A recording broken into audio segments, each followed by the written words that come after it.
ప్రభునందు ప్రియులైన మీకందరికీ యేసుక్రీస్తు ప్రభువారి నామంలో శుభవందనాలు తెలియజేస్తూ ఉన్నాం. దైవజనుడు బ్రదర్ భక్త సింగ్ గారి పరిచర్యలో నుండి దైవ మర్మములు జూన్ 21. యెహోవా, నీ మార్గములను నాకు తెలియచేయము, నీ త్రోవలను నాకు తేటపరచుము. కీర్తన గ్రంథం 25వ అధ్యాయం 4వ వచనం. దేవుడే నాకు మార్గం చూపించువాడని నేను నా జీవితంలో నేర్చుకొంటిని. ప్రతిదినము ప్రభువా, దయతో నేడు నాకు మార్గమును చూపుము.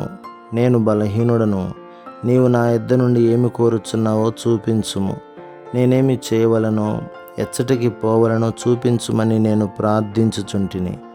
దేవుని ఏర్పాటును కనుగొని వెంటనే విధేయతను చూపించుచుంటిని. రాత్రివేళ మోకరించి, ప్రభువా, నా ప్రేమ నీకు సంపూర్ణ తృప్తిని కలిగించినదా? నేను నిన్ను తృప్తిపరిచిన ఎడల నాతో మాట్లాడుము అని అడుగుచుంటిని. క్రీస్తు ప్రభు ప్రకాశమానమైన వేకువ చుక్క. ప్రకటన గ్రంథం 22వ అధ్యాయం 16వ వచనం.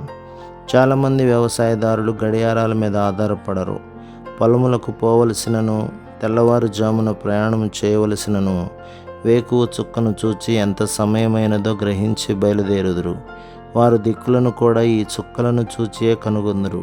యేసు ప్రభు మనలోనికి ప్రకాశమానమైన వేకువ చుక్కగా వచ్చును.